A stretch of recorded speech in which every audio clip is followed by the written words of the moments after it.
오늘 이 시간에는 여러분과 함께 드리는 기쁨, 받는 즐거움이란 제목을 가지고 은혜를 나누겠습니다. 제가 한번 사회 여러 계층의 지도적인 인물들이 모인 가운데서 인생 토론을 벌린 적이 있었습니다. 여러 가지 수랑술래, 정치, 경제, 국제 정세 같은 것에 관해서 이야기를 하다가 거기에 모인 사람들이 저의 존재를 인정하고 또 인식했던지 인생 문제의 토론이 벌어지게 된 것입니다. 그래서 끄집어낸 대화가 인생이란 무엇인가 이와 같은 거창한 제목이었습니다. 사람들마다 자기 개인의 인생론을 펴놓습니다. 철학적인 면에서의 인생론, 또 그렇지 않으면 시적인, 문학적인, 심리학적으로 여러 가지 면에서 인생론을 내놓고 난 다음에 그 다음 제가 목사니까 저보고 조 목사는 인생에 관해서 어떻게 생각하는가, 인생이란 무엇이라고 생각하는가, 그렇게 질문을 했습니다. 마치 저보고 그 전체 토론의 종결을 지어주기를 기대하는 것처럼 그렇게 물었습니다. 저는 갑자기 그 질문을 받고 난 다음 저희 어린 시절이 생각이 났었습니다. 6.25 사변 당시 우리 모든 국민들이 다 고생을 할 때 우리 집안에도 똑같은 고생과 괴로움이 다가왔었습니다.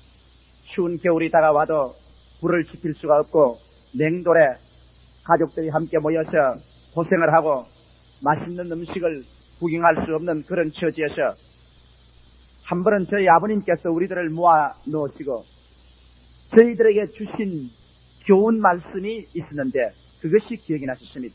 그때 아버님이 저희들을 모아놓고 아주 굉장한 인생론을 말씀하시려고 하셔서 상당한 기대를 가지고 제가 귀를 기울이는데 저희 아버님 하신 말씀이, 이 사람들아, 인생이 무엇이냐? 인생이란 사는 거다.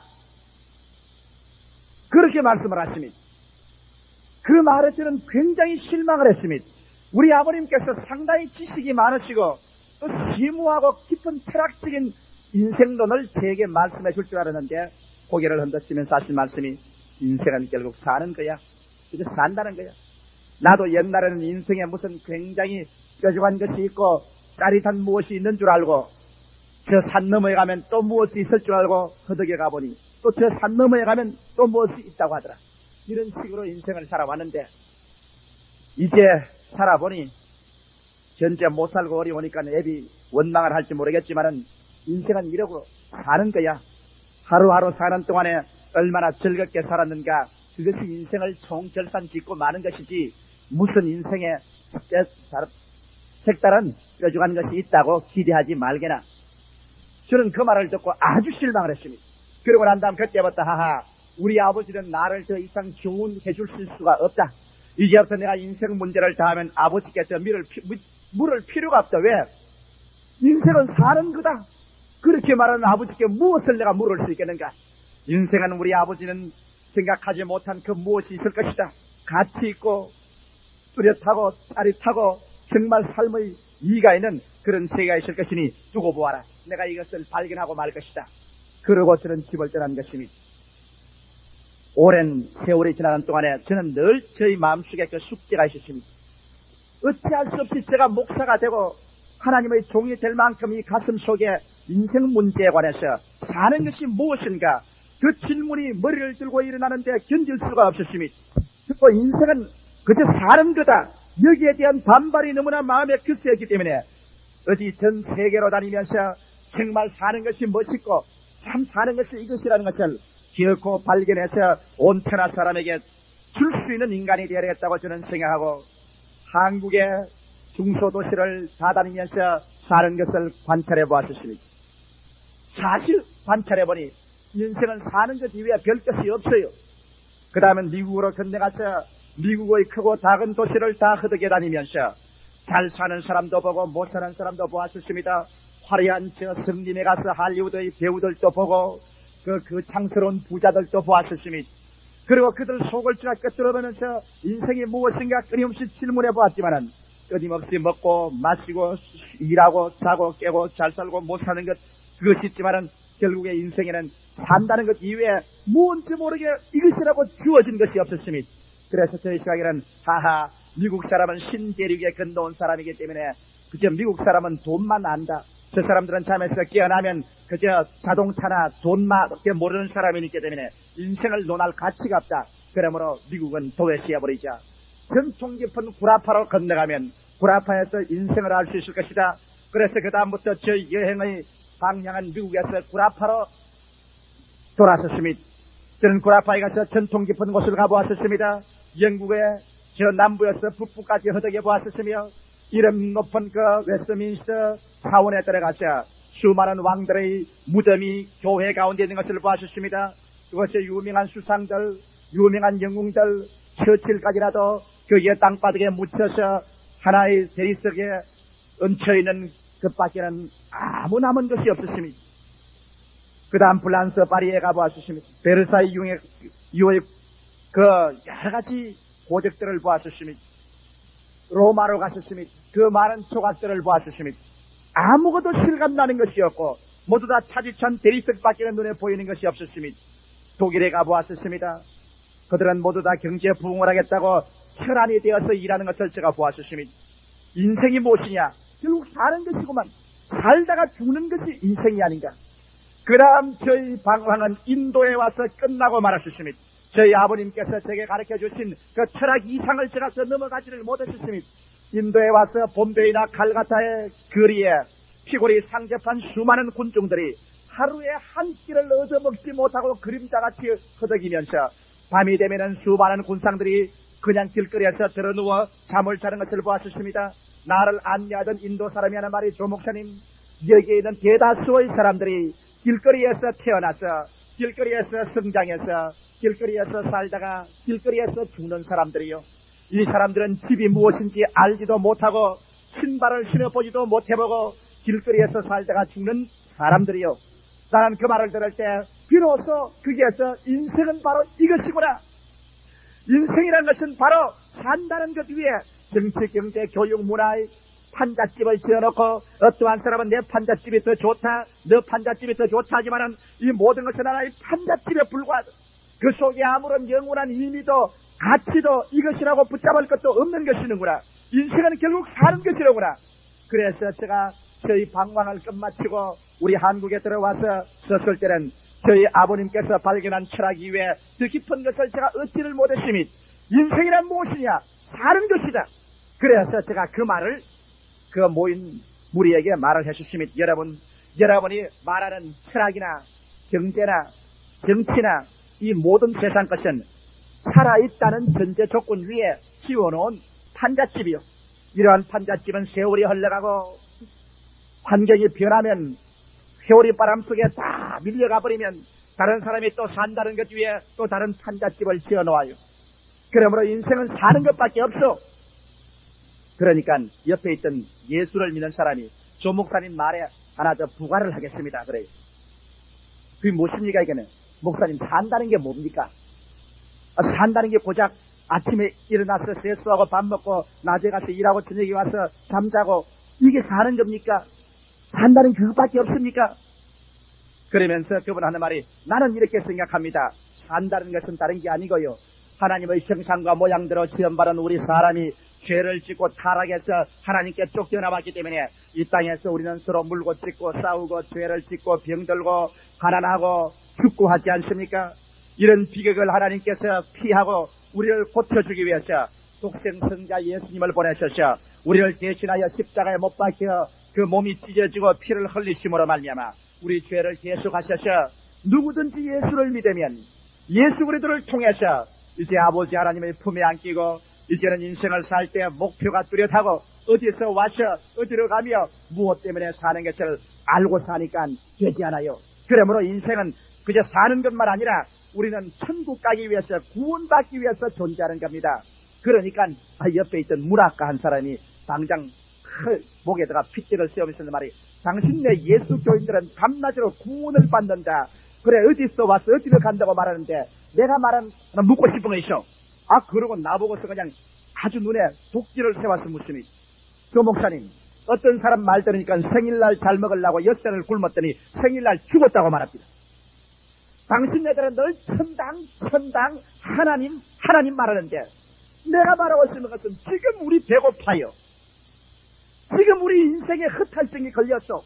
고무풍선같이 겉은 부풀어 있지만 속은 텅텅 비었단 말이요. 지금 우리가 매일매일 살아가는데 이게 정말 가치 있다, 이게 정말 행복하다, 이게 정말 멋있다, 마음속에 그냥 짜릿하고 마음을 가치로 채워주고 정말 눈에 빛을 내게 하는 그 무엇을 당신네 예수 교인들이 달란 말이요. 당신네 예수 교인이 그냥 인생이란 사는 것이다, 사는 것은 구원받는 것이다, 그러지 말고 하루하루 정말 구원 속에서 오는 무슨 그 참 맛있는 그 마음의 공허를 채워주는 마음의 흡족한 그 무엇을 달란 말이요. 당신의 기독교가 그것을 가지고 있어. 저는 그 말에 큰 철추로서 한 대 얻어맞고 말았습니다. 그러고 난 다음 날 보고 대답하라는 겁니다. 당신 내가 그것만 가르쳐주면 우리가 더 방황하지 않겠다. 오늘 이 시간에 내 마음에 흡족해서 넘칠 수 있는 그 무엇이 있지 않느냐. 기독교라는 종교의 탈만 쓰고 있지 말고 조 목사 정직하게 말해보시오. 제가 궤변을 말할 수도 있었습니다. 구원을 받고 나면 매일매일 기쁘고 즐겁다 그렇게 말할 수도 있었는데 내가 그렇게 말 못한 것이 있습니다. 왜? 정직하게 말하라고 하니까 나도 내 속을 들여다보니까 분명히 나도 구원을 받아서 어디서 와서 어디로 가며 오늘날은 예수 믿기 위해서 사는데 그렇게 짜릿하게 재미는 있지 않단 말이에요.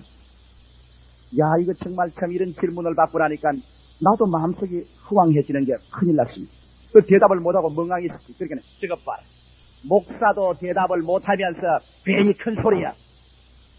나는 그 말을 듣고 난 다음 코가 빠져서 고개를 숙이고 집으로 돌아왔으나 마음이 편치를 못해서 교회 사무실로 왔습니다. 그리고 문을 채우고 하나님 앞에 엎드렸습니다. 하나님, 사는 게 뭐냐고 물었는데 대답을 못했습니다. 아버지, 사는 게 뭡니까? 사는 게 사는 거 아닙니까? 그런데 나도 별 재미가 없이요 살아보니까.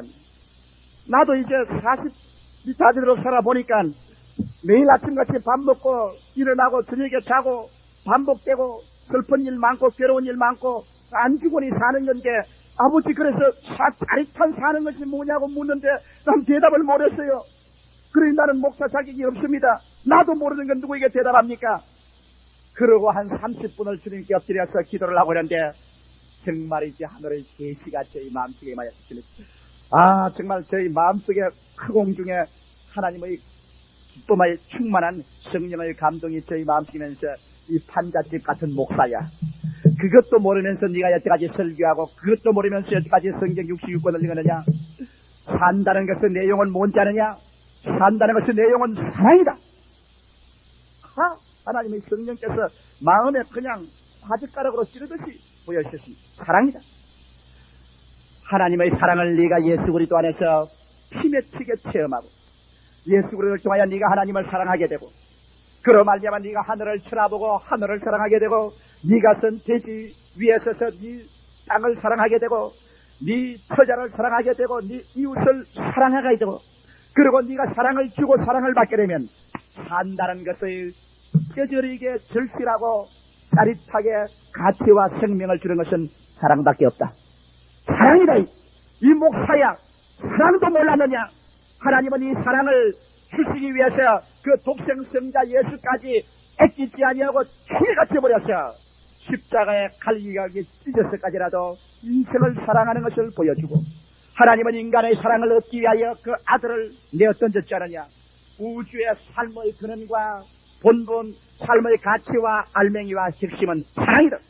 만일 사람이 이 사랑을 잃어버리면은 그 사람이 아무리 좋은 집을 짓고 좋은 자동차를 가지고 살찐 음식을 먹고 좋은 옷을 입고 산다고 할지라도 그 내용은 텅 비고 말아. 저는 거기에서 내 마음속에 큰 회개를 하고 마음에 큰 변화가 일어났습니다.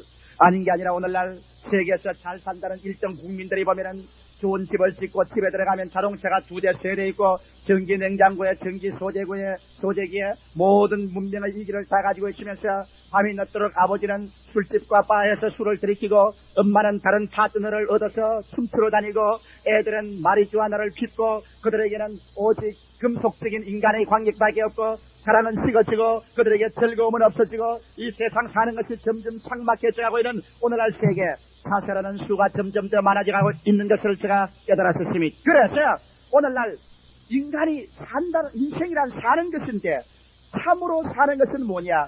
돈을 많이 벌고 그렇지 않으면 집을 좋은 것 짓고 자동차를 사고 행복한 환경을 준비한다고 해서 그것이 사는 것이 아닙니다. 이러한 것은 다 값질에 불과하고 환자집에 불과한 것입니다. 우리의 사람의 마음속에 절실하고 뜨거운 사랑이 들어와서 우리 마음속에 사랑이 불타기 시작하면 환자집을 지어놓고 난 다음 그 속에 가마니를 깔고 시럽죽을 먹는다고 할지라도 사랑의 뜨거움이 있으면 그 생명의 즐거움이 있습니다. 하늘을 쳐다보고 감사하고 내 대지를 밟고 쓰이는 이 땅을 감사하고 내 운명을 감사하고 사랑으로 받아줄 수 있고 내가 내 인생을 사랑하게 되면 내 이웃을 사랑하게 되면 비로소 마음속에 참 행복과 만족과 기쁨이 다가옵니다. 저는 이것을 체험하고 크게 회개하고 난 다음 그 다음 밖에 나와서 하나님께 감사하기 시작했습니다. 물론 옛날처럼 예수를 사랑하셨습니다. 그러나 예수 그리스도를 통한 하나님의 사랑이 우리에게 주시기 원하는 근본적인 것이지 구원 이전에 종교 이전에 하나님은 그리스도의 피 맺힌 사랑 하나님이 우리를 얼마나 사랑하는 것을 우리에게 알기를 원하시는 것을 깨닫고 예수로 말미암아 성령으로 인하여 사랑이 마음을 강권하기 시작했었으니 바울 선생이 말하는 것처럼 예수 그리스도의 사랑이 나를 강권하는도다. 그리스도의 사랑을 마음속에 바꿔보니 하늘이 아름다웠었으니 이 대지가 아름다웠었으니 그 다음 집에 들어가니까 내 처자가 얼마나 귀하고 내 운명이 사랑스러웠었으니 그래서 동남풍아 부르라 서북풍아 부르라 가시밭아 다가오라 나는 그리스도의 사랑으로 운명을 사랑하고 내 가슴이 안고 새로운 창조와 희망을 가지고 살겠다. 사랑이 마음속에 다가오자 흩갈증이 사라져버리고 말하셨으니 여러분 저는 오늘 추수감사절이기 때문에 이 설교를 하는 것은 아닙니다. 나는 이 설교를 하려고 작정을 하셨습니다. 그런데 교묘하게 추수감사절하고 같이 겸해진 것입니다. 저는 오늘 여러분에게 베다니아의 한 아름다운 가정으로 인도해드리겠습니다. 사랑이 얼마나 한 가정을 변화시키고 그들에게 어떠한 생활의 단계를 가져왔는지 이것을 성서의 한 가족을 통하여 여러분에게 소개해드리겠습니다. 베다니아의 한 가족이 있습니다. 베다니아는 예루살렘에서 한 오리쯤 가면 있는 조그마한 농촌입니다. 베다니아는 고요한 동네요. 별로 많은 집이 있지를 않습니다. 그들은 농사를 짓고 혹은 목축을 하면서 삽니다. 좀처럼 외딴데 손님이 그것을 지나가지 않습니다. 대낮이면 닭이 우는 소리가 온 동네를 다 울립니다. 그러면 사람들은 밥 먹으러 집으로 돌아갑니다. 또 목축하는 목동들이 부는 피리 소리가 들리고 이방 사람이 오면 개가 짖으면 모든 집에서 사람들이 누가 왔나 밖으로 뛰어나와 봅니다. 이러한 베다니 촌에 한 집이 있었는데 지극히 불쌍하고 가련하고 침울한 집이 있으니 바로 나사로와 마리아와 마르다의 집인 것입니다. 아직까지 미성년자입니다. 장가도 들지 않은 오라버니에 시집갈 연령에 도달하지 못한 마르다와 마리아는 두 딸을 두고 부모가 세상을 떴었습니다. 부모에게 사랑을 받고 부모를 의지하고 부모만 바라보고 살던 그들에게 부모가 그들을 다 버리고 동시에 떠나버리고 이제 미성년이 된 오라버니 한 사람 밑에 마르다와 마리아 두 처녀만 그 집에 남게 되니 그들에게는 어두운 절망의 그림자가 뒤덮었습니다. 그들에게 사는 의미가 일체 사라져버리고 마는 것입니다. 먹는 것도 입는 것도 마시는 것도 자고 깨는 모든 것이 슬픔과 절망으로 꽉 들어차는 것입니다. 안방에 들어가도 어머니 아버지가 예의하고 나올 것만 같고 부엌에 들어가도 부엌 곁에 어머니의 죄치가 꽉 들어차 있어서 그냥 내 살찌기고 몸서리 나는 마음의 고독을 느꼈습니다. 정문에 걸어나가면 방금 어느 곳이나 아버지 어머니가 막 걸어 나올 것만 같고 그래서 이 세 남매는 눈물로서 밤을 지내고 눈물로서 깨어나고 단식과 한숨 속에서 세월을 지났었습니다. 이러기 때문에 그 동리에서 베다니아의 이 한 가정은 소문이 났습니다. 웃음이 없는 집안, 노래가 없는 집안, 항상 침울한 집안, 가장 불쌍한 집안, 가장 불행한 사람들로서 소문이 난 것입니다. 그런데 갑자기 하루 그 집에 놀라운 변화의 역사가 일어나게 된 것입니다. 나사렛 예수께서 제자들을 데리시고 예루살렘으로 가시는 중에 베단이라는 동리를 지나게 된 것입니다. 갑자기 개들이 요란스럽게 짖고 사람들이 모여오며 예수께서 그 베단이의 어느 나무 그늘 밑에 앉아서서 쉬시다가 모여오는 사람들에게 복음 말씀을 전가할 때 마르다라는 처녀가 그것을 지나가다가 예수의 전가하는 말씀에 귀를 기울이고 앉아서 듣게 된 것입니다. 많은 동리 사람들이 들에서 혹은 집에서 이곳저곳에서 옹기종기 모여와서 앉아서 기다립니다. 예수님이 입을 열어서 말씀을 전가하는데 도대체 세상에 지금까지 도저히 그렇게 말하는 사람을 들어본 적이 없습니다. 또 그런 말을 들어본 적이 없습니다. 예수 입에서 나오는 말씀마다 무언지 모르게 마음의 폭풍우를 잠잠케 하고 그가 모든 것을 다 제껴버리고 뜨거운 하나님의 사랑의 태양이 이글이글 타오른 듯한 그런 말씀을 하셨습니다. 예수의 말씀을 하고 예수의 눈과 마르다의 눈이 마주칠 때 마르다의 가슴 속에 불이 타오르기 시작하는 것입니다. 그 뜨거운 불길은 그 마음속에 얼음장 같은 절망과 슬픔과 죽음을 다 불태워버리고 그 마음속에 하나님은 나를 사랑하신다, 예수님은 나를 사랑하신다, 나도 하나님을 사랑한다는 사랑의 불길이 타오르기 시작했습니다. 여러분, 우리 찬송에 있지 않습니까? 주의 사랑 비칠 때 기쁨 오네, 염려 근심 떠나가고 기쁨 오네. 여러분과 내 마음속에 사랑이 불타기 시작하면 온 세상은 아름다워지기 시작하는 것입니다. 사랑이 불타기 시작하면 온 세상이 노래로 변화되는 것입니다. 사랑이 불타기 시작하면 이 마음속에 삶의 가치와 삶의 환희가 넘치라는 것입니다. 마르다가 체험하는 것이 그것이었습니다. 나사렛 예수로 말미암아 그런 눈에 광채가 나고 얼굴에 다시 빛이 났었습니다. 입술에 노래가 나오기 시작하고 발걸음에 생기가 나고 온 그 몸속에 혈관에 피가 뜨거운 피가 흘러 다시 몸이 더워지는 것을 느꼈었습니다.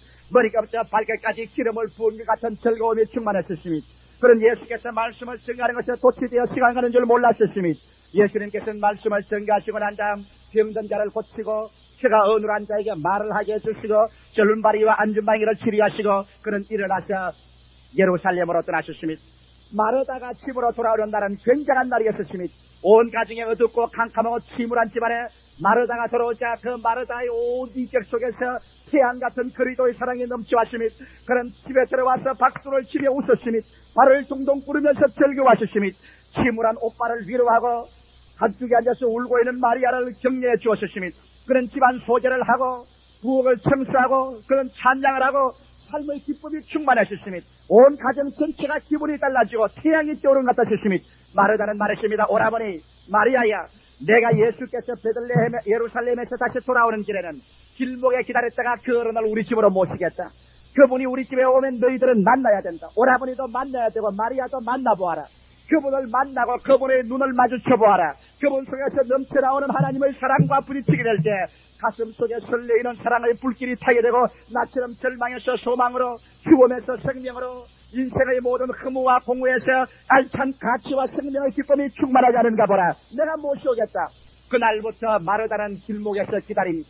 예수님께서 예루살렘에서 베다니를 지나가는 그 길목에서 기다리는데 아는 게 아니라 하루 예수께서 제 아들을 그늘이시고 그 길목을 지나갈 때 뛰어나간 마르다는 예수 그리스도의 옷자락을 잡아신 것입니다. 주님이시여, 우리 집에 오사이다. 우리 집에 오셔야만 됩니다. 우리 집에는 구원이 필요한 오라버니와 여동생이 있습니다. 우리 집은 이와 같은 쓸쓸한 집안입니다. 주님 오시옵소서. 그리고 우리 집에 와서 쉬어가시고 점심 식사도 하시고 가시옵소서. 그래서 마르다가 동리에서 예수님을 모시고 아주 개선 장군과 같이 집에 들어왔습니다. 예수님을 집안에 모시고 오라버니도 모시고 마리아도 있고 그리고 이 마르다는 예수님의 점심 준비에 바빴습니다. 왜? 그리스도에게 받은 즐거움이 너무나 크기 때문에 어찌한지 이제 그리스도에게 드리고 싶다. 예수를 크게 대접하고 싶다. 받은 기쁨, 드리는 즐거움이 마르다에게는 충만했습니다. 그래서 그는 손발이 바빴습니다. 마음에는 많이 만들고 싶은데 손과 발이 미쳐 따라가지를 못했습니다. 부엌에 들어갔다가 앞마당으로 뛰어나갔다가 바깥 동리로 뛰어나갔다가 들어갔다가 혼자서 정신이 없이 준비를 하다가 나중엔 마음이 너무 급하고 손은 모자라고 해서 마리아야 마리아야 어디 가느냐 마리아야 하더니 마리아가 없습니다. 그냥 뛰어가서 그냥 안방문을 확 열어 제끼고 보니까 예수님이 앉아서 말씀을 하고 있는데 제자들이 앉아있고 마리아는 예수의 발 앞에 앉아서 예수님의 말씀을 듣고 있었습니다. 마르다는 그만 너무 급해서 온 손과 온 옷에 물을 떡떡 떨어뜨리면서 예수님과 마주쳐보고 말했습니다. 주님이시여, 내가 음식 준비하기에 이렇게 바빠서 일하는데 내 동생을 그대로 버려줍니까? 내 동생을 나가서 나를 도우라고 해주지 않겠습니까? 그러자 그를 돌아보는 마리아와 눈이 부딪혔습니다. 그렇게도 호수처럼 슬픔이 꽉 들었던 그 눈동자, 아무런 생명의 방패와 빛이 없던 그 두 뺨에 눈이 새별처럼 빛나고 얼굴에 즐거움이 꽉 들었다고 그에게 그리스도의 사랑의 불길이 타고 있었습니다. 마르다는 그것을 보고 난 다음 무슨 말을 할지 몰라서 의안이 벙벙하여서 있습니다. 그러자 예수님께서는 고개를 끄덕끄덕 하시고 미소를 지으시면서 말하십니다. 마르다야, 마르다야, 네가 많은 일로서 번뇌하는구나. 네가 한두 가지 일만 하는지 한 가지만 하는 것이 족하니라. 마리아는 그 좋은 편을 제가였으니 빼앗기지 아니하리라. 이 말씀이 여러분 오늘날 우리에게 얼마나 중대한 교훈을 준지 압니까? 사람들은 마르다처럼 수많은 일을 많이 해놓아야 인생을 사는 것인 줄 압니다. 그래서 그는 사업을 벌리고 집을 짓고 새로운 옷을 사고 새로운 기명을 사고 그리고 또 회사를 설립하고 모든 일을 많이 벌려서 분잡하게 뛰어댕겨야 인생인 줄 아는 것입니다. 이것은 여러분 산다는 것에 판잣집을 까치집을 잡고 지어가는 것이요 스스로 속이는 것입니다. 오늘날 사람들은 말하기를 우리가 80년대가 되어 국민 수출 100억 불에 개인 소득 1000불이 되면 우리에게 잘 살 것이라고 여러분 생각합니까? 여러분 오늘날 여러분과 나의 환경에 더 좋은 판잣집을 지어 올리고 더 많은 까치집을 지어 놓으면 우리가 행복하다고 생각한다면 우리의 사고방식이 잘못된 것입니다. 왜? 오늘날 국민소득 3000불에서 5000불이 돼가는 미국이나 구라파 사람들이 과연 그들의 생활이 행복하냐는 것입니다. 그들은 좋은 집을 가지고 있습니다. 한 집에 2개, 4개 자동차를 가지고 있습니다. 전기시설을 다 가지고 있습니다. 그러나 그들의 가슴 속에 오늘날 행복이 있는가 물어보십시오. C.S. 엘리오트 같은 유명한 월계 시인은 구라파 문명을 노래해서 말하기를 우리는 자동차를 타고 빌딩의 숲을 가운데 이리저리 다녀보았지만 우리의 마음 둘 곳과 쉴 곳은 하나도 없네. 유명한 소설가 해밍웨이 같은 사람은 집도 있고 명예도 있고 노벨상도 받았고 돈도 있고 모든 것이 다 있지만은 그런 인생의 허물을 견디다 못해 시라린 마음을 도저히 감당할 수 없어 사냥총으로 자기 머리에 대고 방아쇠를 땡겨 그는 자살해버리고 말한 것입니다. 오늘날 물질적인 환경이 사람들에게 사는 의미를 줄 수 있다면 오늘날 미국이나 구라파 사람들은 사는 의미와 가치로 충만할 것인데 왜 더 많은 히피가 생기며 더 많이 성적으로 부패하고 타락하며 날이 갈수록 더 많은 술주정뱅이가 불란서의 세를 강변해 소득이 증대되고 환경이 좋아진다고 인간의 삶이 있는 것이 아닙니다. 마르다야, 마르다야, 마르다야, 네가 많은 일로 번뇌하는구나. 일이 많으면 번뇌가 많고 괴로움이 많습니다. 그러나 한두 가지 하면 하는지 한 가지만 하나 마리아는 제일 좋은 것을 택했다. 마리아는 더 많은 음식을 만들지는 않았을지 모릅니다. 마리아는 그렇게 앉아있다가 그날 점심을 굶을지 모르겠습니다. 마리아는 그가 많은 음식을 했다는 칭찬을 못 받을지 모릅니다. 그러나 마리아는 예수 그리스도를 만남으로 말미암아 그 가슴 속에 사랑의 불이 타기 시작하는 것입니다. 할렐루야. 사랑의 불길. 제3의 불은 원자로를 제3의 불이라고 한다면 이 사랑의 불은 영원의 불인 것입니다. 우리의 가슴 속에 예수 그리스도의 피 흘린 손길이 임하여 우리의 죄를 옮겨내고 우리 죄를 짓고 불의하고 추악하고 버림을 받아야 마땅할 우리들이 죄 있는 그대로 못난 그대로 빈손들 그대로 주님 앞에 나왔었을 때 예수께서 십자가에서 손을 내밀어 수고하고 무거운 짐진 자여 내게로 오라. 내가 너희를 편히 쉬게 하리라. 우리를 있는 그대로 용납해서 구원하시고 하나님의 자녀로 만드시고 성령으로 말미암아 하나님의 사랑을 우리 가슴 속에 부어주실 때 그래서 우리가 하나님을 사랑하고 우리가 하나님의 뜨거운 사랑이 우리 가슴을 부여잡을 때 그래서 마리아와 같이 한 가지 일 하나님 앞에서 사랑을 얻는 일 이 사랑을 체험하고 난 다음에 그는 인생의 의미를 깨닫게 되는 것입니다. 하루하루에 사는 것이 뜨거워집니다. 삶이 즐겁습니다. 보리밥을 먹어도 하루 한 끼만 먹어도 그는 사는 것이 즐겁습니다. 하늘이 내 하늘 같습니다. 땅이 내 땅 같습니다. 우주가 다 내 것 같습니다. 내 마음속에 즐거움이 있습니다. 오늘날 여러분 참된 행복은 80년대 국민소득 1000불이 되어야 행복이 오는 것이 아니라 이 시간에 여러분께서 나사렛 예수 그리스도 안에서 나타나신 하나님의 사랑을 체험하는 길이 행복을 얻는 길이 되는 것입니다. 그리스도를 아는 것 아닙니다. 종교를 얻는 것이 아닙니다. 교회에 왔다 갔다 형식적으로 하는 것이 아닙니다. 예수 그리스도와 부딪혀서 여러분의 심령을 녹여버리는 그리스도의 사랑이 산다는 그 내용이 되어질 때 그때부터 여러분의 삶은 노래가 됩니다. 그때부터 여러분의 삶은 가치로 충만하게 된 것입니다. 마리아는 이것을 발견했었습니다. 나사로는 이것을 발견했었습니다. 그래서 그 가정은 그리스도를 모신 잔치의 가정이 되었습니다. 슬픔은 변하여 기쁨이 되고 절망은 변하여 소망이 되었습니다. 얼마 있잖아요. 온 동리에서 그 집은 예수의 집으로 소문났습니다. 예수님은 가고 오시는 길에 베다니의 집에 들려서 쉬고 가셨습니다.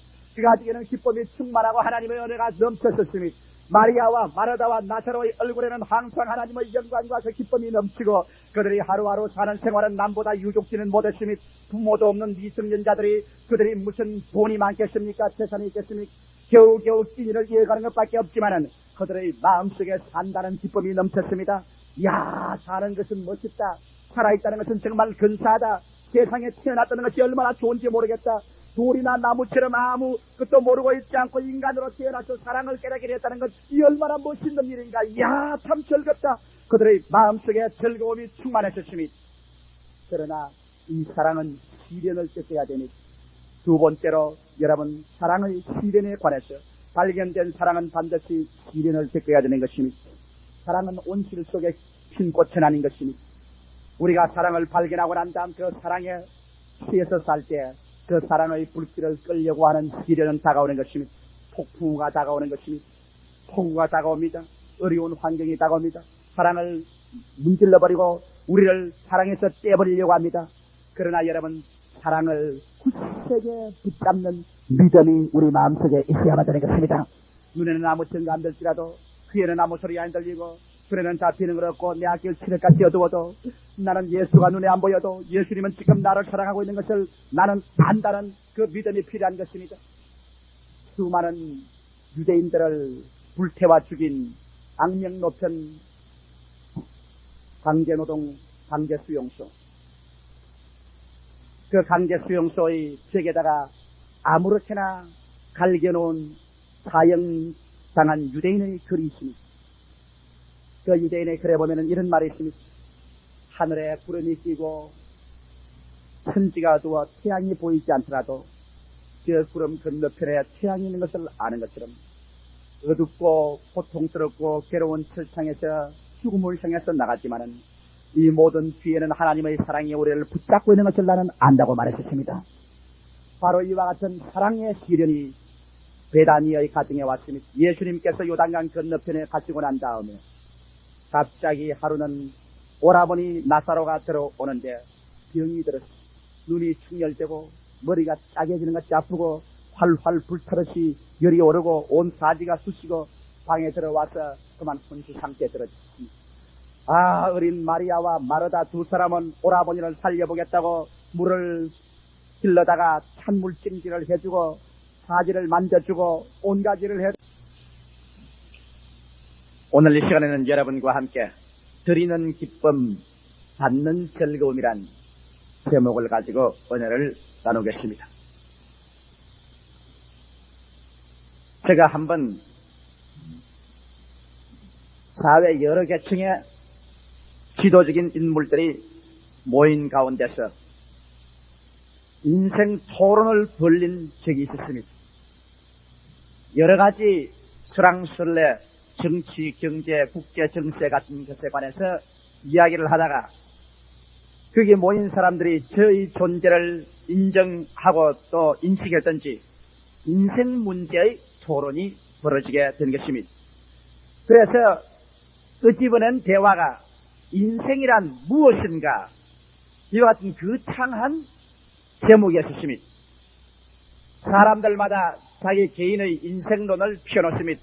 철학적인 면에서 인생론, 또 그렇지 않으면 시적인, 문학적인, 심리학적으로 여러 가지 면에서 인생론을 내놓고 난 다음에 그 다음 제가 목사니까 저보고 조 목사는 인생에 관해서 어떻게 생각하는가, 인생이란 무엇이라고 생각하는가, 그렇게 질문을 했습니다. 마치 저보고 그 전체 토론의 종결을 지어주기를 기대하는 것처럼 그렇게 물었습니다. 저는 갑자기 그 질문을 받고 난 다음 저희 어린 시절이 생각이 났었습니다. 6.25 사변 당시 우리 모든 국민들이 다 고생을 할 때 우리 집안에도 똑같은 고생과 괴로움이 다가왔으심이 추운 겨울이 다가와도 불을 지필 수가 없고 냉돌에 가족들이 함께 모여서 고생을 하고 맛있는 음식을 구경할 수 없는 그런 처지에서 한 번은 저희 아버님께서 우리들을 모아 놓으시고 저희들에게 주신 좋은 말씀이 있었는데 그것이 기억이 나셨습니다. 그때 아버님이 저희들을 모아놓고 아주 굉장한 인생론을 말씀하시려고 하셔서 상당한 기대를 가지고 제가 귀를 기울이는데 저희 아버님 하신 말씀이 이 사람들아 인생이 무엇이냐? 인생이란 사는 거다. 그렇게 말씀을 하십니다. 그 말에 저는 굉장히 실망을 했습니다. 우리 아버님께서 상당히 지식이 많으시고 또 심오하고 깊은 철학적인 인생론을 제게 말씀해 줄 줄 알았는데 고개를 흔드시면서 하신 말씀이 인생은 결국 사는 거야. 그저 산다는 거야. 나도 옛날에는 인생에 무슨 굉장히 뾰족한 것이 있고 짜릿한 무엇이 있는 줄 알고 저 산 너머에 가면 또 무엇이 있을 줄 알고 허덕에 가보니 또 저 산 너머에 가면 또 무엇이 있다고 하더라. 이런 식으로 인생을 살아왔는데 이제 살아보니 현재 못 살고 어려우니까 애비 원망을 할지 모르겠지만은 인생은 이러고 사는 거야. 하루하루 사는 동안에 얼마나 즐겁게 살았는가 그것이 인생을 총결산 짓고 마는 것이지 무슨 인생에 색다른 뾰족한 것이 있다고 기대하지 말게나. 저는 그 말을 듣고 아주 실망을 했습니다. 그러고 난 다음 그때부터 하하 우리 아버지는 나를 더 이상 교훈해 줄 수가 없다. 이제부터 내가 인생 문제를 다 하면 아버지께서 물을 필요가 없다. 왜? 인생은 사는 거다. 그렇게 말하는 아버지께 무엇을 내가 물을 수 있겠는가? 인생은 우리 아버지는 생각하지 못한 그 무엇이 있을 것이다. 가치 있고 뚜렷하고 짜릿하고 정말 삶의 이가 있는 그런 세계가 있을 것이니 두고 보아라. 내가 이것을 발견하고 말 것이다. 그러고 저는 집을 떠난 것입니다. 오랜 세월이 지나는 동안에 저는 늘 저희 마음속에 그 숙제가 있었습니다. 어찌할 수 없이 제가 목사가 되고 하나님의 종이 될 만큼 이 가슴 속에 인생 문제에 관해서 사는 것이 무엇인가 그 질문이 머리를 들고 일어나는데 견딜 수가 없었습니다. 또 인생은 그저 사는 거다. 여기에 대한 반발이 너무나 마음에 급세였기 때문에 어디 전 세계로 다니면서 정말 사는 것이 멋있고 참 사는 것이 이것이라는 것을 결코 발견해서 온 천하 사람에게 줄 수 있는 인간이 되어야겠다고 저는 생각하고 한국의 중소도시를 다다니면서 사는 것을 관찰해 보았습니다. 사실 관찰해 보니 인생은 사는 것 이외에 별 것이 없어요. 그 다음에 미국으로 건너가서 미국의 크고 작은 도시를 다 허덕여 다니면서 잘 사는 사람도 보고 못 사는 사람도 보았습니다. 화려한 저 성림에 가서 할리우드의 배우들도 보고 그 창스러운 부자들도 보았습니다. 그리고 그들 속을 제가 꿰뚫어보면서 인생이 무엇인가 끊임없이 질문해 보았지만은 끊임없이 먹고 마시고 일하고 자고 깨고 잘 살고 못 사는 것 그것이 있지만은 결국에 인생에는 산다는 것 이외에 뭔지 모르게 이것이라고 주어진 것이 없었습니다. 그래서 저희 생각에는 하하 미국 사람은 신대륙에 건너온 사람이기 때문에 그저 미국 사람은 돈만 안다. 저 사람들은 잠에서 깨어나면 그저 자동차나 돈밖에 모르는 사람이기 때문에 인생을 논할 가치가 없다. 그러므로 미국은 도외시해버리자. 전통 깊은 구라파로 건너가면 구라파에서 인생을 알 수 있을 것이다. 그래서 그 다음부터 저 여행의 방향은 미국에서 구라파로 돌아섰습니다. 저는 구라파에 가서 전통 깊은 곳을 가보았습니다. 영국의 저 남부에서 북부까지 허덕여 보았으며 이름 높은 그 웨스트민스터 사원에 들어가서 수많은 왕들의 무덤이 교회 가운데 있는 것을 보았습니다. 그것이 유명한 수상들, 유명한 영웅들, 처칠까지라도 그의 땅바닥에 묻혀서 하나의 대리석에 얹혀있는 그 밖에는 아무 남은 것이 없었습니다. 그 다음 프랑스 파리에 가보았습니다. 베르사유 이후의 그 여러가지 고적들을 보았습니다. 로마로 갔었습니다. 그 많은 조각들을 보았습니다. 아무것도 실감나는 것이 없고 모두 다 차지찬 대리석밖에 눈에 보이는 것이 없었습니다. 독일에 가보았습니다. 그들은 모두 다 경제 부흥을 하겠다고 혈안이 되어서 일하는 것을 제가 보았습니다. 인생이 무엇이냐? 결국 사는 것이구만. 살다가 죽는 것이 인생이 아닌가? 그 다음 저희 방황은 인도에 와서 끝나고 말았습니다. 저희 아버님께서 제게 가르쳐주신 그 철학 이상을 제가 더 넘어가지를 못했습니다. 인도에 와서 봄베이나 칼가타의 거리에 피골이 상접한 수많은 군중들이 하루에 한 끼를 얻어먹지 못하고 그림자같이 허덕이면서 밤이 되면은 수많은 군상들이 그냥 길거리에서 들어누워 잠을 자는 것을 보았습니다. 나를 안내하던 인도 사람이라는 말이 조목사님, 여기에 있는 대다수의 사람들이 길거리에서 태어나서 길거리에서 성장해서 길거리에서 살다가 길거리에서 죽는 사람들이요. 이 사람들은 집이 무엇인지 알지도 못하고 신발을 신어보지도 못해보고 길거리에서 살다가 죽는 사람들이요. 나는 그 말을 들을 때 비로소 거기에서 인생은 바로 이것이구나. 인생이라는 것은 바로 산다는 것 위에 정치, 경제, 교육, 문화의 판잣집을 지어놓고 어떠한 사람은 내 판잣집이 더 좋다, 너 판잣집이 더 좋다 하지만은 이 모든 것은 하나의 판잣집에 불과하다. 그 속에 아무런 영원한 의미도 가치도 이것이라고 붙잡을 것도 없는 것이는구나. 인생은 결국 사는 것이로구나. 그래서 제가 저희 방황을 끝마치고 우리 한국에 들어와서 썼을 때는 저희 아버님께서 발견한 철학 이외에 더 깊은 것을 제가 얻지를 못했으니 인생이란 무엇이냐? 사는 것이다. 그래서 제가 그 말을 그 모인 무리에게 말을 해주시면 여러분이 말하는 철학이나 경제나 정치나 이 모든 세상 것은 살아있다는 전제 조건 위에 지어놓은 판잣집이요. 이러한 판잣집은 세월이 흘러가고 환경이 변하면 세월이 바람 속에 다 밀려가 버리면 다른 사람이 또 산다는 것 위에 또 다른 판잣집을 지어놓아요. 그러므로 인생은 사는 것밖에 없어. 그러니까 옆에 있던 예수를 믿는 사람이 조 목사님 말에 하나 더 부과를 하겠습니다. 그래요. 그게 무엇입니까 이게는? 목사님 산다는 게 뭡니까? 산다는 게 고작 아침에 일어나서 세수하고 밥 먹고 낮에 가서 일하고 저녁에 와서 잠자고 이게 사는 겁니까? 산다는 게 그것밖에 없습니까? 그러면서 그분 하는 말이 나는 이렇게 생각합니다. 산다는 것은 다른 게 아니고요. 하나님의 형상과 모양대로 지음받은 우리 사람이 죄를 짓고 타락해서 하나님께 쫓겨나왔기 때문에 이 땅에서 우리는 서로 물고 찢고 싸우고 죄를 짓고 병들고 가난하고 죽고 하지 않습니까? 이런 비극을 하나님께서 피하고 우리를 고쳐주기 위해서 독생성자 예수님을 보내셔서 우리를 대신하여 십자가에 못 박혀 그 몸이 찢어지고 피를 흘리심으로 말미암아 우리 죄를 대속하셔서 누구든지 예수를 믿으면 예수 그리스도를 통해서 이제 아버지 하나님의 품에 안기고 이제는 인생을 살 때 목표가 뚜렷하고 어디서 와서 어디로 가며 무엇 때문에 사는 것을 알고 사니까 되지 않아요. 그러므로 인생은 그저 사는 것만 아니라 우리는 천국 가기 위해서 구원받기 위해서 존재하는 겁니다. 그러니까 옆에 있던 문학가 한 사람이 당장 목에다가 핏대를 세우면서 말이 당신네 예수 교인들은 밤낮으로 구원을 받는다. 그래 어디서 와서 어디로 간다고 말하는데 내가 묻고 싶은 거 있어. 그러고 나보고서 그냥 아주 눈에 독지를 세워서 묻으니 조 목사님 어떤 사람 말 들으니까 생일날 잘 먹으려고 엿새를 굶었더니 생일날 죽었다고 말합니다. 당신네들은 늘 천당 하나님 말하는데 내가 말하고 있는 것은 지금 우리 배고파요. 지금 우리 인생에 흩할증이 걸렸어. 고무풍선같이 겉은 부풀어 있지만 속은 텅텅 비었단 말이요. 지금 우리가 매일매일 살아가는데 이게 정말 가치 있다. 이게 정말 행복하다. 이게 정말 멋있다. 마음속에 그냥 짜릿하고 마음을 가치로 채워주고 정말 눈에 빛을 내게 하는 그 무엇을 당신네 예수 교인들이 달란 말이요.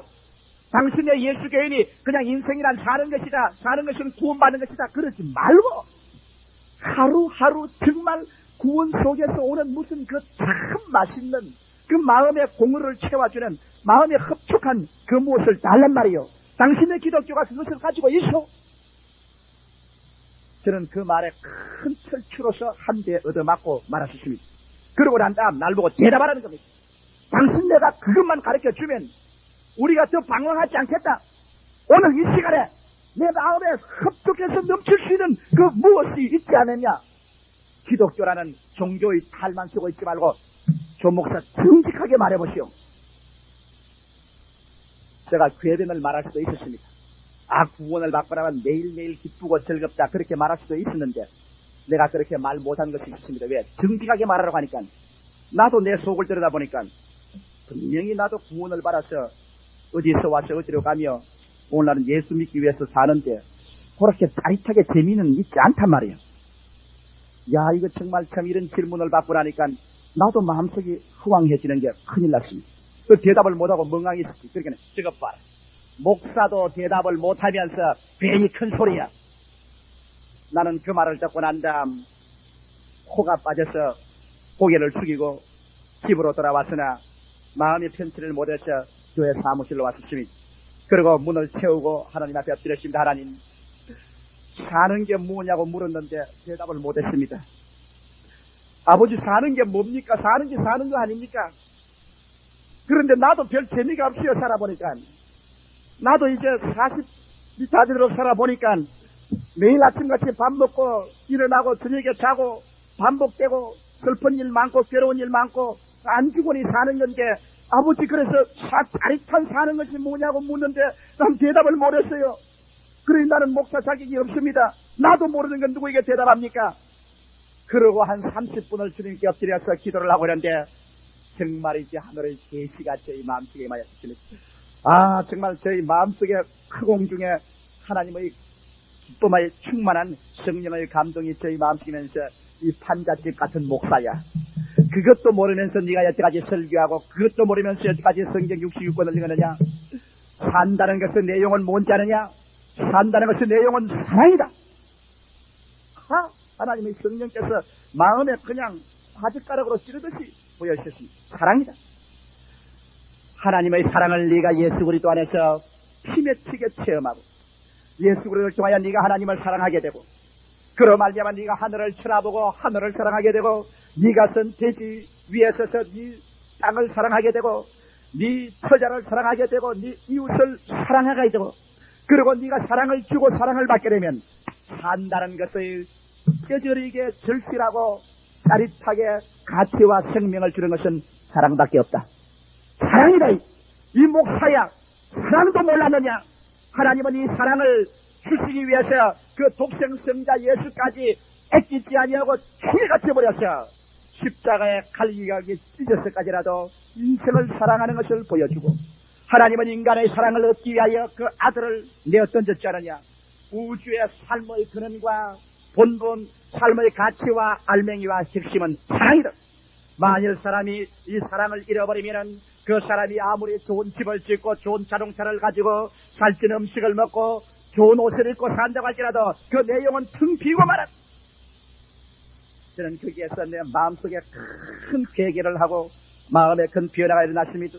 아닌 게 아니라 오늘날 세계에서 잘 산다는 일정 국민들이 보면은 좋은 집을 짓고 집에 들어가면 자동차가 2대 3대 있고 전기 냉장고에 전기 소재기에 모든 문명의 이기를 다 가지고 있으면서 밤이 늦도록 아버지는 술집과 바에서 술을 들이키고 엄마는 다른 파트너를 얻어서 춤추러 다니고 애들은 마리주아나를 빚고 그들에게는 오직 금속적인 인간의 관객밖에 없고 사랑은 식어지고 그들에게 즐거움은 없어지고 이 세상 사는 것이 점점 삭막해져가고 있는 오늘날 세계 사살하는 수가 점점 더 많아져가고 있는 것을 제가 깨달았었습니다. 그래서 오늘날 인간이 산다는 인생이란 사는 것인데 참으로 사는 것은 뭐냐? 돈을 많이 벌고 그렇지 않으면 집을 좋은 것 짓고 자동차를 사고 행복한 환경을 준비한다고 해서 그것이 사는 것이 아닙니다.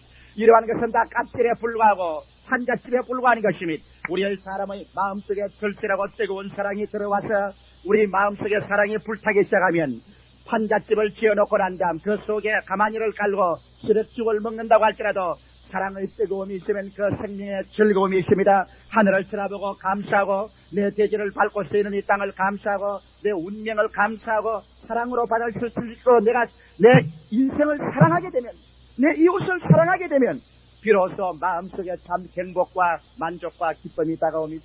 저는 이것을 체험하고 크게 회개하고 난 다음 그 다음 밖에 나와서 하나님께 감사하기 시작했습니다. 물론 옛날처럼 예수를 사랑하셨습니다. 그러나 예수 그리스도를 통한 하나님의 사랑이 우리에게 주시기 원하는 근본적인 것이지 구원 이전에 종교 이전에 하나님은 그리스도의 피 맺힌 사랑 하나님이 우리를 얼마나 사랑하는 것을 우리에게 알기를 원하시는 것을 깨닫고 예수로 말미암아 성령으로 인하여 사랑이 마음을 강권하기 시작했었으니 바울 선생이 말하는 것처럼 예수 그리스도의 사랑이 나를 강권하는도다. 그리스도의 사랑을 마음속에 바꿔보니 하늘이 아름다웠었으니 이 대지가 아름다웠으심이 그 다음 집에 들어가니까 내 처자가 얼마나 귀하고 내 운명이 사랑스러웠으심이 그래서 동남풍아 부르라 서부풍아 부르라 가시밭아 다가오라 나는 그리스도의 사랑으로 운명을 사랑하고 내 가슴이 안고 새로운 창조와 희망을 가지고 살겠다. 사랑이 마음속에 다가오자 흩갈증이 사라져버리고 말하셨습니다. 여러분 저는 오늘 추수감사절이기 때문에 이 설교를 하는 것은 아닙니다. 나는 이 설교를 하려고 작정을 했었습니다. 그런데 교묘하게 추수감사절하고 같이 겸해진 것입니다. 저는 오늘 여러분에게 베다니의 한 아름다운 가정으로 인도해드리겠습니다. 사랑이 얼마나 한 가정을 변화시키고 그들에게 어떠한 생활의 단계를 가져왔는지 이것을 성서의 한 가족을 통하여 여러분에게 소개해드리겠습니다. 베다니의 한 가족이 있습니다. 베다니는 예루살렘에서 한 오리쯤 가면 있는 조그마한 농촌입니다. 베다니는 고요한 동리요. 별로 많은 집이 있지를 않습니다.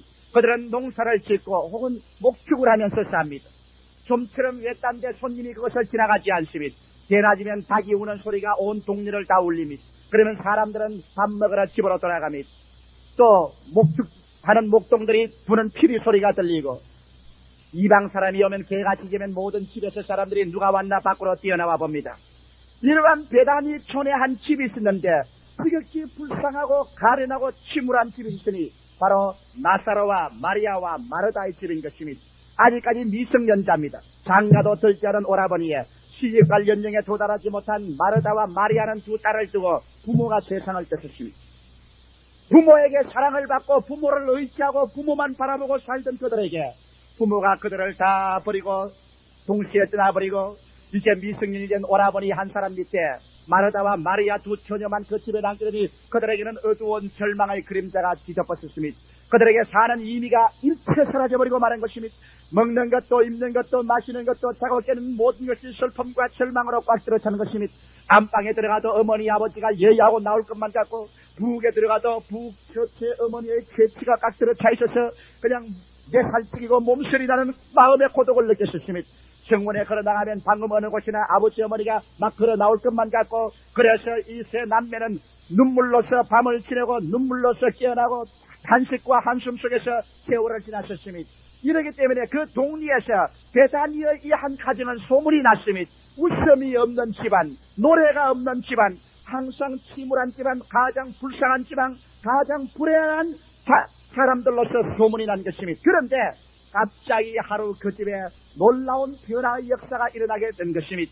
나사렛 예수께서 제자들을 데리시고 예루살렘으로 가시는 중에 베단이라는 동리를 지나게 된 것입니다. 갑자기 개들이 요란스럽게 짖고 사람들이 모여오며 예수께서 그 베다니의 어느 나무 그늘 밑에 앉아서서 쉬시다가 모여오는 사람들에게 복음 말씀을 전가할 때 마르다라는 처녀가 그것을 지나가다가 예수의 전가하는 말씀에 귀를 기울이고 앉아서 듣게 된 것입니다. 많은 동리 사람들이 들에서 혹은 집에서 이곳저곳에서 웅기중기 모여와서 앉아서 기다립니다. 예수님이 입을 열어서 말씀을 전가하는데 도대체 세상에 지금까지 도저히 그렇게 말하는 사람을 들어본 적이 없습니다. 또 그런 말을 들어본 적이 없습니다. 예수 입에서 나오는 말씀마다 무언지 모르게 마음의 폭풍우를 잠잠케 하고 그가 모든 것을 다 제껴버리고 뜨거운 하나님의 사랑의 태양이 이글이글 타오른 듯한 그런 말씀을 하셨습니다. 예수의 말씀을 하고 예수의 눈과 마르다의 눈이 마주칠 때 마르다의 가슴 속에 불이 타오르기 시작하는 것입니다. 그 뜨거운 불길은 그 마음속에 얼음장 같은 절망과 슬픔과 죽음을 다 불태워버리고 그 마음속에 하나님은 나를 사랑하신다, 예수님은 나를 사랑하신다, 나도 하나님을 사랑한다는 사랑의 불길이 타오르기 시작했습니다. 여러분 우리 찬송에 있지 않습니까? 주의 사랑 비칠 때 기쁨 오네, 염려 근심 떠나가고 기쁨 오네. 여러분과 내 마음속에 사랑이 불타기 시작하면 온 세상은 아름다워지기 시작하는 것입니다. 사랑이 불타기 시작하면 온 세상이 노래로 변화되는 것입니다. 사랑이 불타기 시작하면 이 마음속에 삶의 가치와 삶의 환희가 넘치라는 것입니다. 마르다가 체험하는 것이 그것이었습니다. 나사렛 예수로 말미암아 그런 눈에 광채가 나고 얼굴에 다시 빛이 났었습니다. 입술에 노래가 나오기 시작하고 발걸음에 생기가 나고 온 그 몸속에 혈관에 피가 뜨거운 피가 흘러 다시 몸이 더워지는 것을 느꼈었습니다. 머리까지부터 발끝까지 기름을 부은 것 같은 즐거움이 충만했었습니다. 그런 예수께서 말씀을 전가하는 것에 도취되어 시간 가는 줄 몰랐었습니다. 예수님께서는 말씀을 전가하시고 난 다음 병든 자를 고치고 그가 어눌한 자에게 말을 하게 해주시고 절름발이와 안전방위를 치료하시고 그는 일어나서 예루살렘으로 떠나셨으며 마르다가 집으로 돌아오려는 굉장한 날이었으며 온 가정에 어둡고 캄캄하고 침울한 집안에 마르다가 돌아오자 그 마르다의 온 인격 속에서 태양 같은 그리스도의 사랑이 넘쳐왔으며 그는 집에 들어와서 박수를 치며 웃었으며 발을 동동 구르면서 즐거워하셨으며 침울한 오빠를 위로하고 한쪽에 앉아서 울고 있는 마리아를 격려해 주었으며 그는 집안 소재를 하고 부엌을 청소하고 그는 찬양을 하고 삶의 기쁨이 충만하셨으며 온 가정 전체가 기분이 달라지고 태양이 떠오른 것 같았으며 마르다는 말했습니다. 오라버니 마리아야, 내가 예수께서 베들레헴 예루살렘에서 다시 돌아오는 길에는 길목에 기다렸다가 그 어른을 우리 집으로 모시겠다.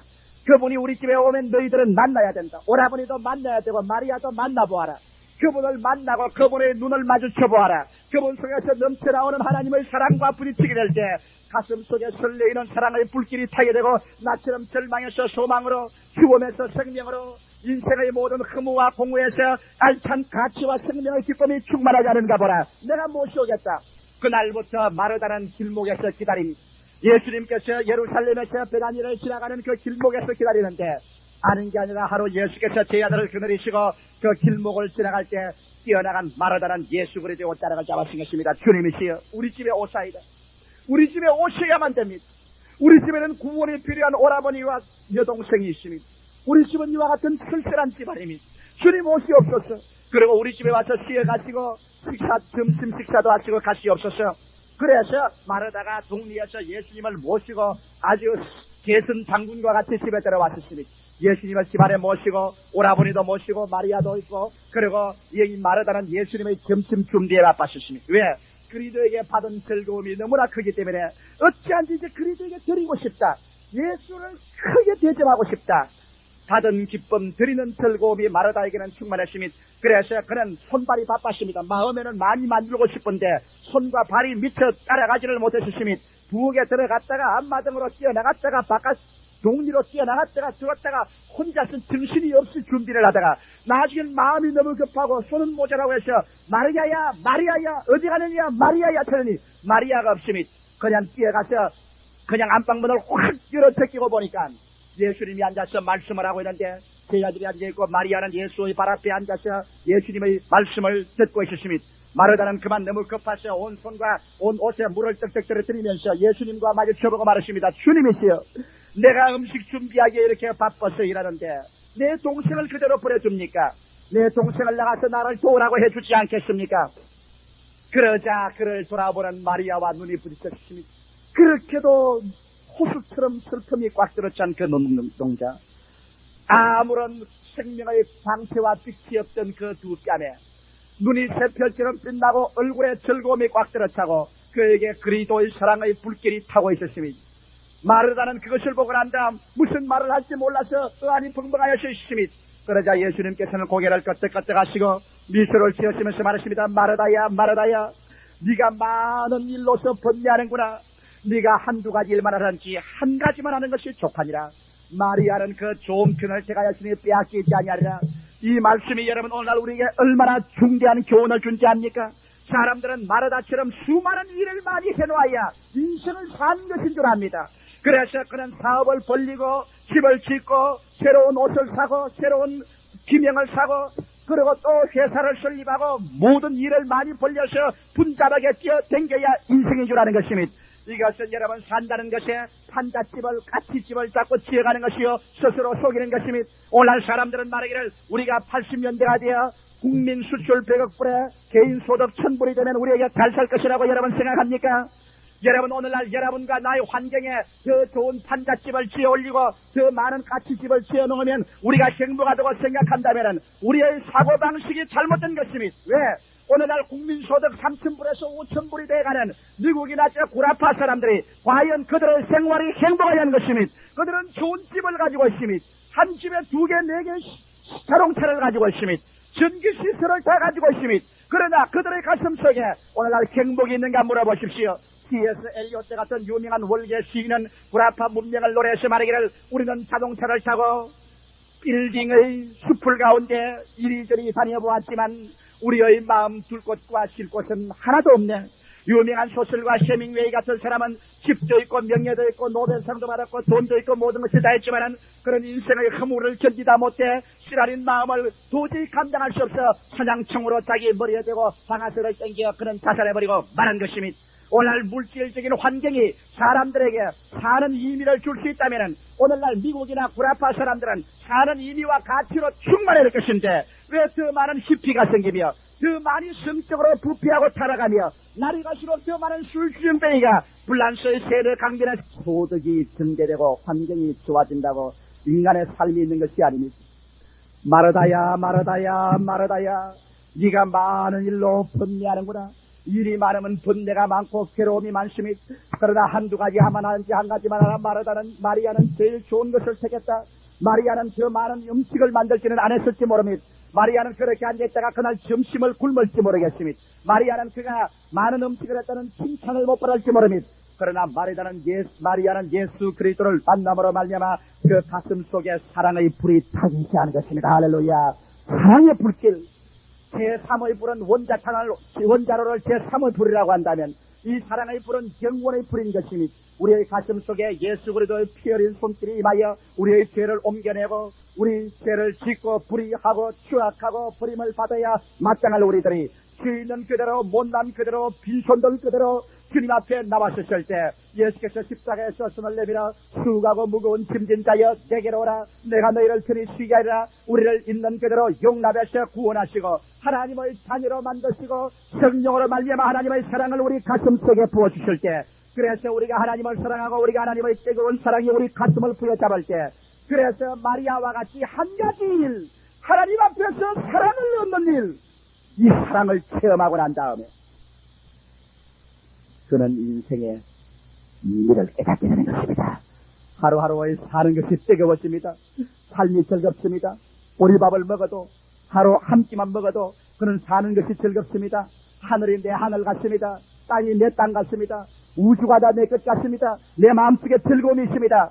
오늘날 여러분 참된 행복은 80년대 국민소득 1000불이 되어야 행복이 오는 것이 아니라 이 시간에 여러분께서 나사렛 예수 그리스도 안에서 나타나신 하나님의 사랑을 체험하는 길이 행복을 얻는 길이 되는 것입니다.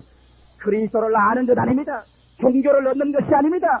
교회에 왔다 갔다 형식적으로 하는 것이 아닙니다.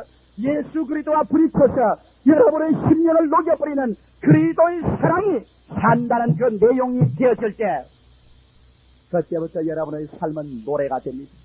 그때부터 여러분의 삶은 가치로 충만하게 됩니다.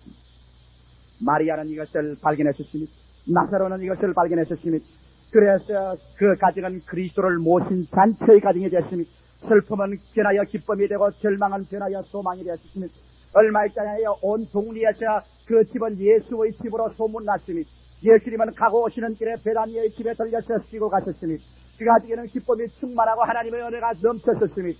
마리아와 마르다와 나사로의 얼굴에는 항상 하나님의 영광과 그 기쁨이 넘치고 그들이 하루하루 사는 생활은 남보다 유족지는 못했습니다. 부모도 없는 미성년자들이 그들이 무슨 돈이 많겠습니까? 재산이 있겠습니까? 겨우겨우 끼니를 이어가는 것밖에 없지만은 그들의 마음속에 산다는 기쁨이 넘쳤습니다. 야, 사는 것은 멋있다. 살아있다는 것은 정말 근사하다. 세상에 태어났다는 것이 얼마나 좋은지 모르겠다. 돌이나 나무처럼 아무 것도 모르고 있지 않고 인간으로 태어나서 사랑을 깨닫게 됐다는 것, 이 얼마나 멋있는 일인가. 야, 참 즐겁다. 그들의 마음속에 즐거움이 충만했었습니다. 그러나 이 사랑은 시련을 겪어야 됩니다. 두 번째로 여러분 사랑의 시련에 관해서 발견된 사랑은 반드시 시련을 겪어야 되는 것입니다.